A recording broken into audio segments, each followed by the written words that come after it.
마태복음 18장 21절부터 35절까지 합독합니다.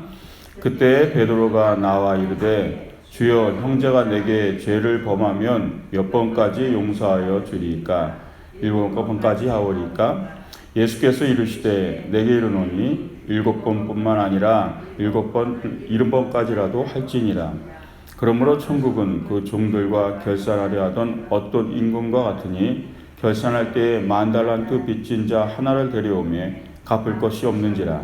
주인이 명하여 그 몸과 아내와 자식들과 모든 소유를 다 팔아 갚게 하라 하니 그 종들이 엎드려 절하며 이르되 내게 참으소서, 다 갚으리이다 하거늘 그 종의 주인이 불쌍히 여겨 놓아 보내며 그 빚을 탕감하여 주었더니 그 종이 나가서 자기에게 100데나리온 빚진 동료 한 사람을 만나 붙들어 목을 잡고 이르되 빚을 갚으라 하매 그 동료가 엎드려 간구하여 이르되 나에게 참아주소서, 갚으리이다 하되 허락하지 아니하고 이에 가서 그가 빚을 갚도록 옥에 가두거늘 그 동료들이 그것을 보고 몹시 딱하게 여겨 주인에게 가서 그 일을 다 알리니 이에 주인이 그를 불러다가 말하되 악한 종아, 내가 빌기에 내가 내 빚을 전부 탕감하여 주었거늘 내가 너를 불쌍히 여김과 같이 너도 내 동료를 불쌍히 여김이 마땅하지 아니하냐 하고 주인이 노하여 그 빚을 다 갚도록 저를 옥졸들에게 넘기니라.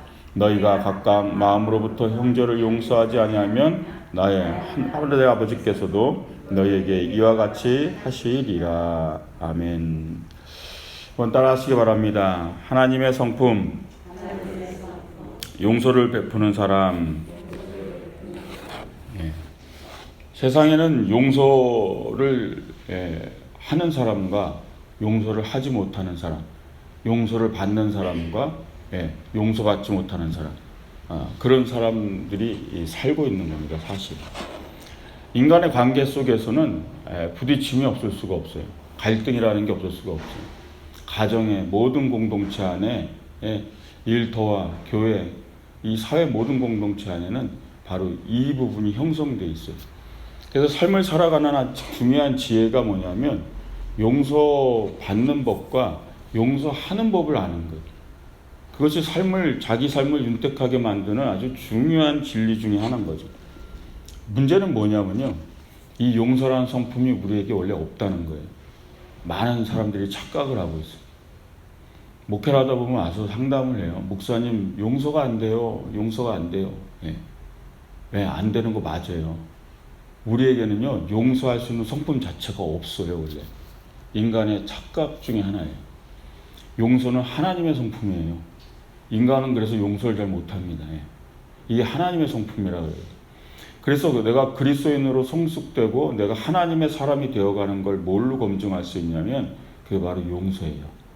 하나님의 성품 용서가 내 안에 있는가.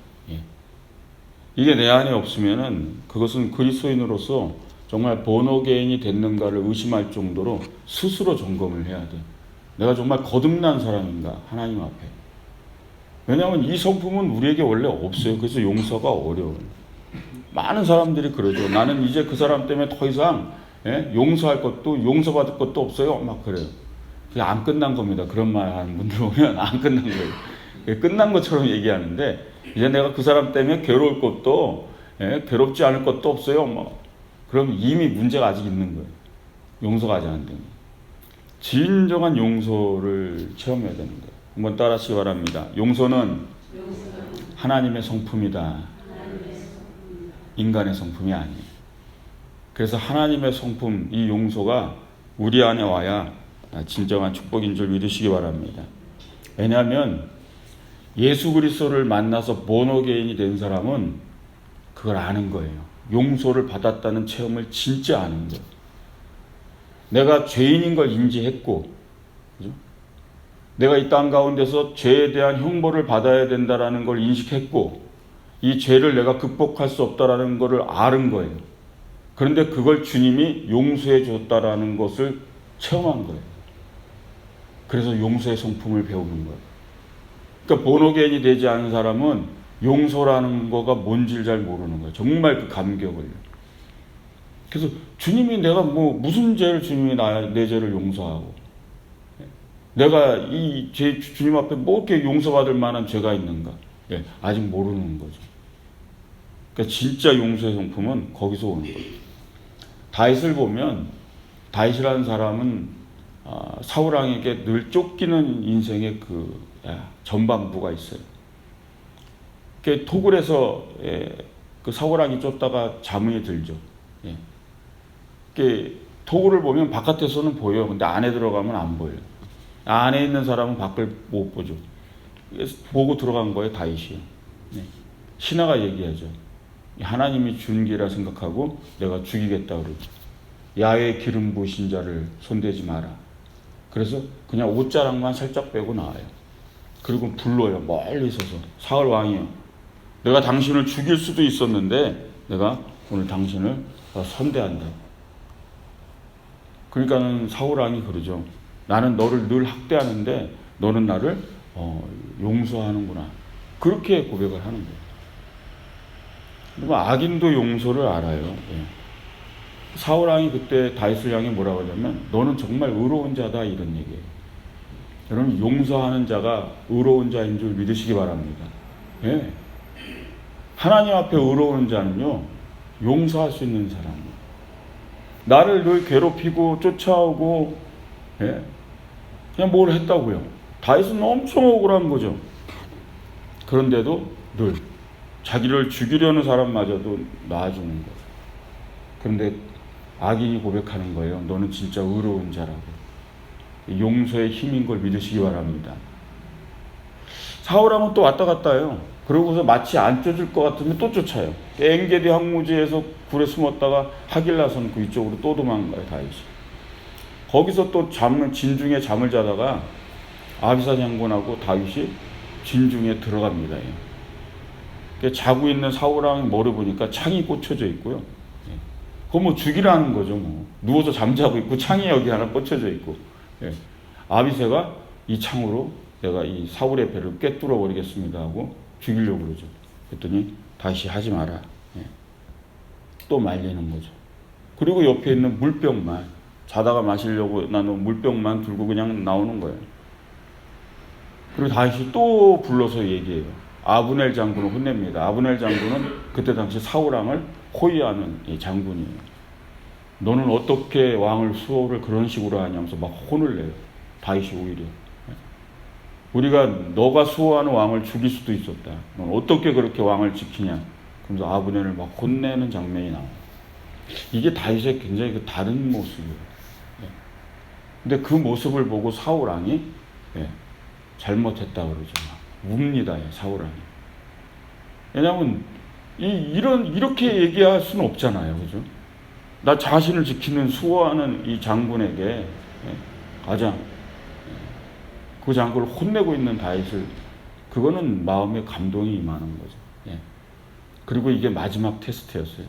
그리고 사울왕은 전쟁에서 죽습니다. 요나단과 함께. 다윗의 마지막 테스트는 끝났어요. 그리고 다윗의 쫓김 당하는 일은 끝나요. 그리고 이스라엘의 왕으로 세워지는데 북이스라엘 또 이 사울 왕의 지파마저 다 다윗을 따라요. 왜 그런지 아세요? 다윗이 용서의 사람이라서. 이런 하나님의 성품을 가진 걸 보고 그러고 만백성이 따른 거예요. 그래서 이스라엘의 진정한 왕이 된 거예요. 모든 지파가 다 따르는 거예요. 이게 바로 용서의 힘, 하나님의 성품이에요. 여러분 그 하나님의 성품을 마음에 담고 사시길 주의 이름으로 축원드립니다.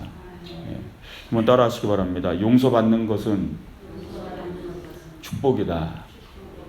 먼저 우리가 알아야 될 것은 뭐냐면 용서를 받는다는 것 자체가요. 이게 어마어마한 축복이라는 거예요. 요한복음 3장 16절에 하나님이 세상을 사랑하사 독생자를 주셨으니 우리가 고백하잖아요. 그리고 하나님의 사랑이 이 세상에 나타났다 그랬어요.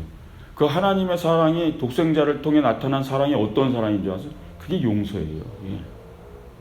요한복음 3장 16절에 이 고백의 핵심이 용서예요. 하나님이 이 세상을 사랑하셨는데 그 사랑이 나타났다는 거예요. 독생자를 통해 어떻게 해요? 용서로요.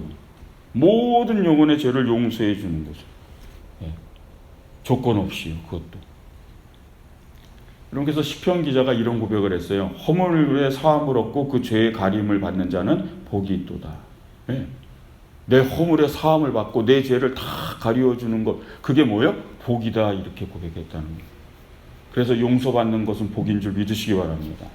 예, 이게 우린 축복은 물질만 들어오는 게 복인 줄 알아요.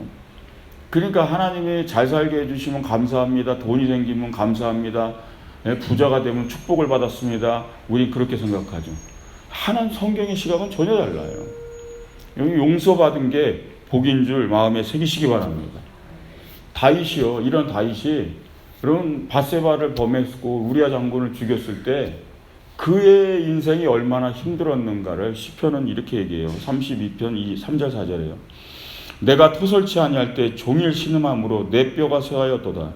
주의 손이 주야로 나를 누르시오니 내 진액이 화하여 여름 가뭄에 마름같이 되었나이다. 이게 고백이에요. 예. 내가 토설치 아니할 때, 예, 죄를 고백하지 아니할 때라는 뜻이. 내가 알아요. 뭔 죄를 졌는지. 근데 다시 고백 안 하는 거죠. 그랬더니 뭐요? 내 뼈가 마르고요. 내 뼈가. 주의 손이 나를 주야로 밤낮으로 짓누르는 것 같고요. 예. 내 피가 마름이, 예, 가뭄과 같이 말랐다고. 온몸 진액이 아주 쇠해진다. 이런 고백을 하는 걸 보시죠. 용서받지 못한 자의 고통이요. 용서받지 못한 자의 삶. 돈이 많으면 뭐라고, 예? 세상에 성공을 하면 뭐라 하겠어요. 예? 용서를 받지 못한 자의 삶이. 이게 다윗의 고백이에요. 왕인데 이제는 아무도 나를 누를 자가 없는데 최고의 권력자가 되고 최고의 부귀와 영화를 다 누리고 온 주변국들이 다 머리를 조아리는 다윗 왕국의 왕이 됐는데 그 왕이 고백을 하는 거예요. 매일 뼈가 마르는 것 같고 매일 종일 신음을 합니다. 용서받지 못한.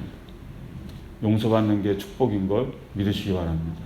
예, 어마어마한 축복을 우리가 받았다는 거예요.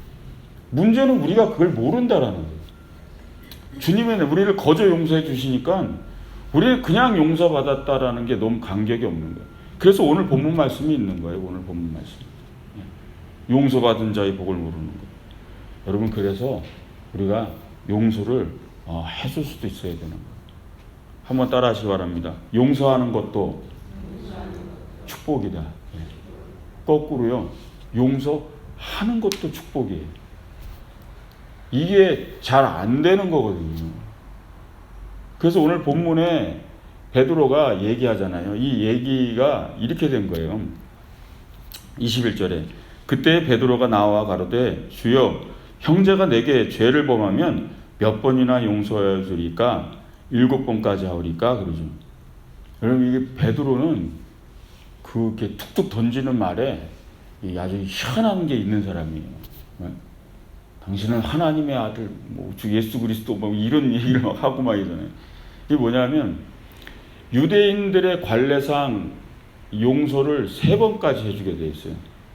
이게 이제 왜 이렇게 나오냐면, 여러분 이제 아모스서란 선지자를 보면 그 선지서에 뭐가 나오냐면 에돔은 심판을 받을 거다, 다메섹은 심판을 받을 거다라는 예언이 나와요.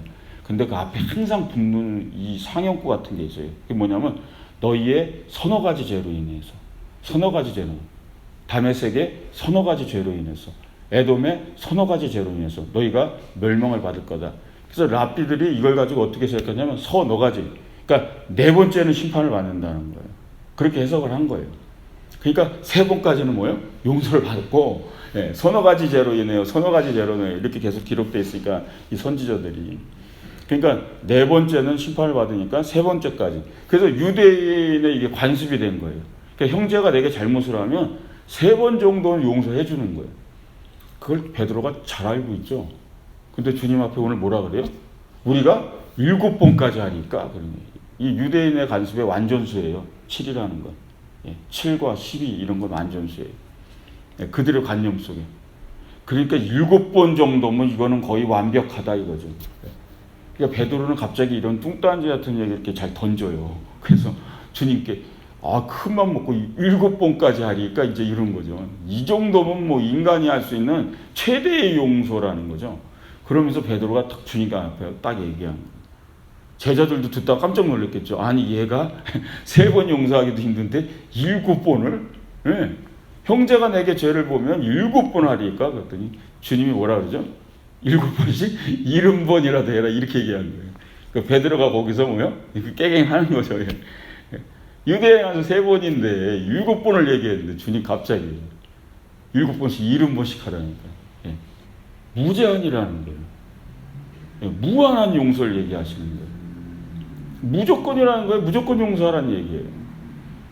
그 제자들이 그 말을 듣고 그러니까 이해를 못하죠. 그래서 바로 이 뒤에 비유, 오늘 읽은 본문의 비유가 나온 거예요. 10,000달란트 빚진 자 얘기가 그래서 나온 거예요. 갚을 수 없는 빚을 가진 사람을 갚아줬더니 자기한테 100다나리온 빚진 자를 목에 멱살을 잡고 옥에 가둬버리는 그게 너희들의 모습이다. 결국은 다 갚을 때까지 그럼 너가 10,000달란트 갚을 때까지 결국은 그게 다시 돌아왔다는 거예요. 뭐죠? 용서하지 못한 사람에게 결국 돌아오는 형벌은 뭐죠? 내 죄를 내가 다시 더 갚아야 되는 거죠. 그래서 그 비유를 들어서 이어서 오늘 얘기하십니다. 어떻게 용서하는 것이 축복인가를 우리는 알아야 돼요. 내가 삶을 살면서 누군가를 용서할 수 있다는 건 아주 크나큰 축복이에요. 왜냐하면 10,000달란트에 빚진 것을 탕감받은 그 은혜를 아는 사람이기 때문에 그래요. 그걸 모르는 사람은 용서 못한다는 거죠. 나를 생각하니까 나는 10,000달란트를 용서받았어.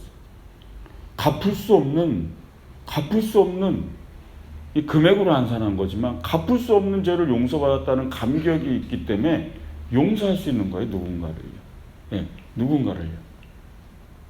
이게 얼마나 큰 은혜예요. 그러니까 용서하지 못하는 사람은 이 은혜를 모르는 거죠.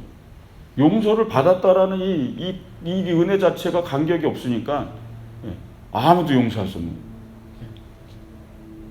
그러니까 복을 못 누리는 거죠. 진정한 축복은 용서받은 축복, 용서하는 축복.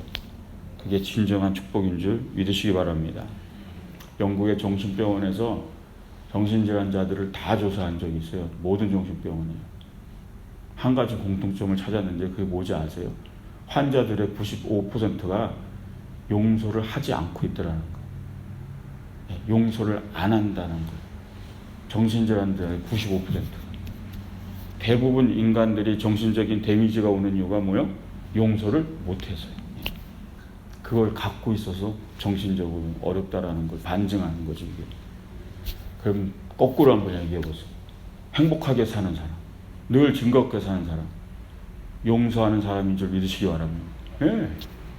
반증하는 거예요. 늘 행복한 거예요. 그냥 용서하면 되는 거예요. 그냥 용서하면 되는 거예요. 그게 익숙해지는 거죠. 왜 이게? 뭐요? 하나님의 성품이에요. 하나님의 성품을 마음에 담고 살면 행복한 줄 믿으시기 바랍니다. 살면서 사람들은 안 부딪힐 수가 없어. 누군가 나한테 해를 주고 나 또한 누군가한테 잘못을 할 수밖에 없어요. 인간은 실수투성이라서 그래요. 모두가 다 그래요. 너만 그런 게 아니고 나는 아니가 아니에요. 우리는 다 그래요.